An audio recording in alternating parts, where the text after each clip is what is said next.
There's a type of person who doesn't have many friends, not because they're awkward, not because they're unlikable, but because something about most connections just feels wrong. Not fake in an obvious way, just empty in a way you can't explain.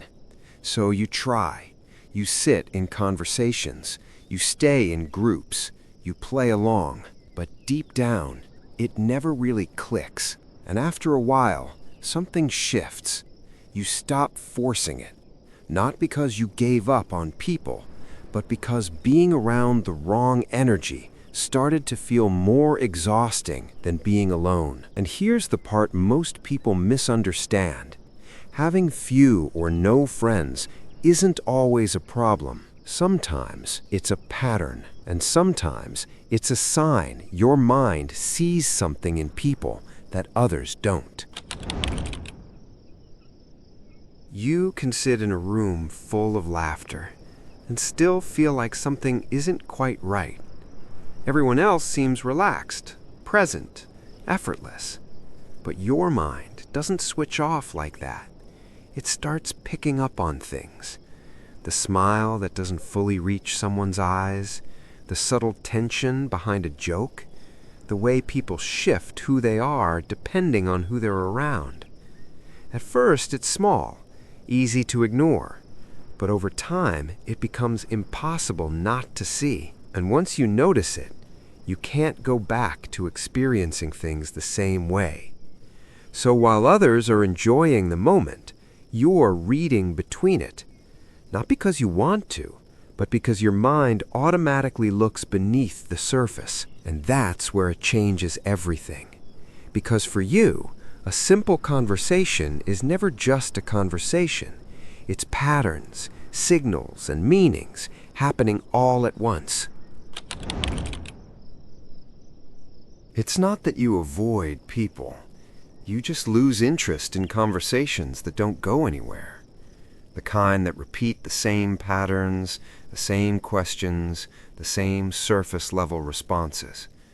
You already know how they'll go before they even start, and that's what drains you, because your mind isn't wired for autopilot interactions. It wants something real, not just what someone did today, but what they're thinking about when they're alone. Not just what's happening in their life, but what's actually shaping it. You don't just want to hear words. You want to understand what's underneath them. And when that depth isn't there, something in you disconnects. So it's not that you choose silence. It's that silence feels more honest than pretending to be engaged in something that isn't. Being around people doesn't just happen for you. It takes something. Every conversation, every interaction pulls from a limited amount of energy, and you feel it, not immediately, but as it builds. Because while others are just talking, your mind is doing more than that. It's tracking tone, reading expressions, noticing pauses, shifts, unspoken tension. You're not just in the conversation, you're processing everything around it. And that constant awareness adds up. So after a while, it's not just tiredness. It's a kind of mental overload that's hard to explain to people who don't experience it. That's why you need time alone. Not to avoid people, but to reset everything your mind has been holding. Because for you, being alone isn't loneliness, it's recovery. At some point, something shifted. You stopped expecting people to always be there. Not necessarily because you wanted to, but because you learned what it feels like when they aren't. So you adapted. You figured things out on your own, handled things on your own, sat with your thoughts on your own. And over time, that stopped feeling unfamiliar. It became normal. You realized you don't actually need constant noise or constant company to feel okay. You can sit alone and feel steady. Think clearly. Create. Understand yourself without interruption. But it also changed the way you see connection. Because now you don't chase it. You don't force it. You don't lower your standards just to feel less alone. If it comes naturally, you welcome it. But if it doesn't, you're still fine.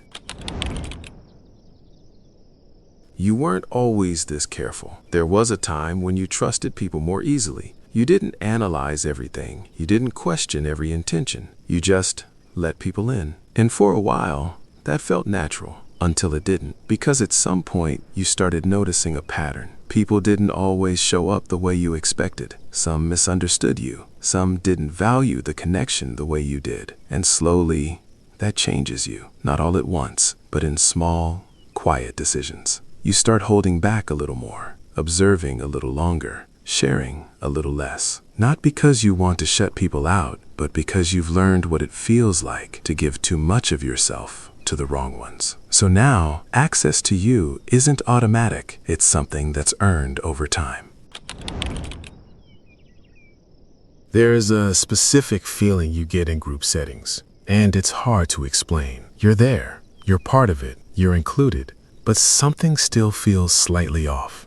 Not enough to leave, but enough to notice. It's like you're experiencing everything, but not fully in sync with it. You hear the conversations, you follow the energy, but it doesn't land the same way it does for everyone else.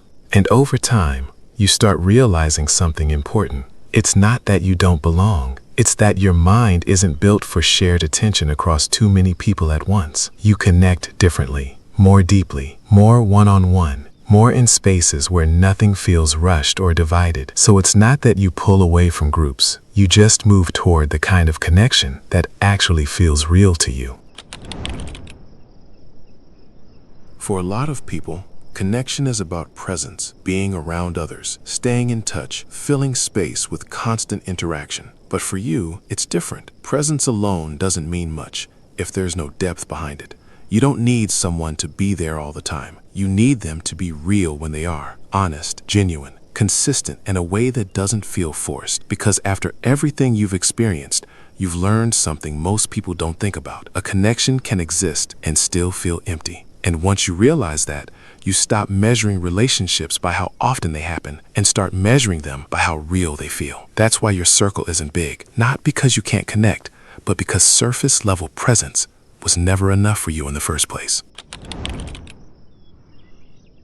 When you're alone, your mind doesn't slow down. It stays active, thinking, reflecting, replaying moments you've already lived. Sometimes, conversations come back in your head long after they've ended. You analyze what was said, what wasn't said, what could have been said differently. Your inner world doesn't sit still. It moves constantly. And over time, you get used to that. So much so that silence doesn't feel empty anymore. It feels full, not with noise, but with thoughts, patterns, and awareness that most people never stop long enough to notice. That's why being alone isn't uncomfortable for you, because your mind never really leaves you alone in the first place.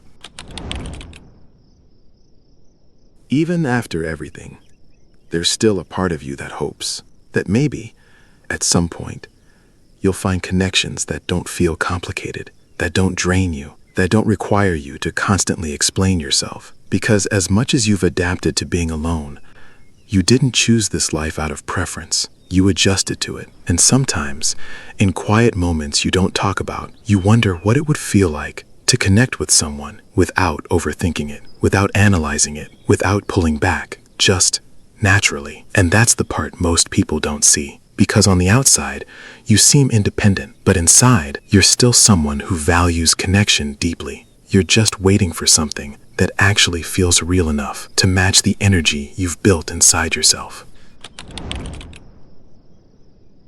So, if you have few or no friends, it doesn't automatically mean something is wrong with you.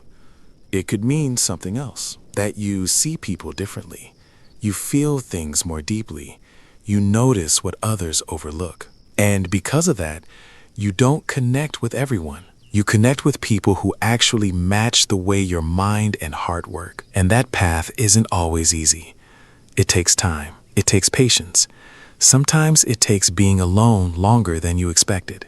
But what you build that way tends to be real. So maybe having fewer connections isn't a weakness. Maybe it's just a different way of finding the ones that actually matter. Not everyone connects the same way. Some people find it quickly.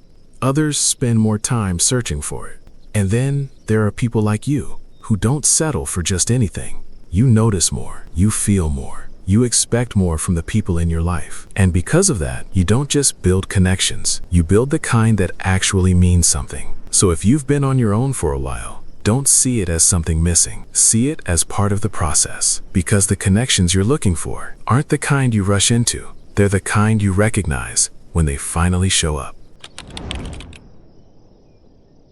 If this video felt like it was describing you, you're not alone. There are a lot of people who think differently, feel deeply, and experience connection in a quieter way. They just don't always talk about it. But understanding yourself changes how you move through the world. You stop trying to fit into places that don't feel right and start recognizing the people who actually align with you. And that changes everything. If you want to keep exploring topics like this about the mind, personality, and the way people think and feel, you can subscribe, because this channel is here to help you understand yourself in a way that actually makes sense to you. And maybe the next video will help you understand something you've been trying to figure out for a long time. Until then, take care of yourself.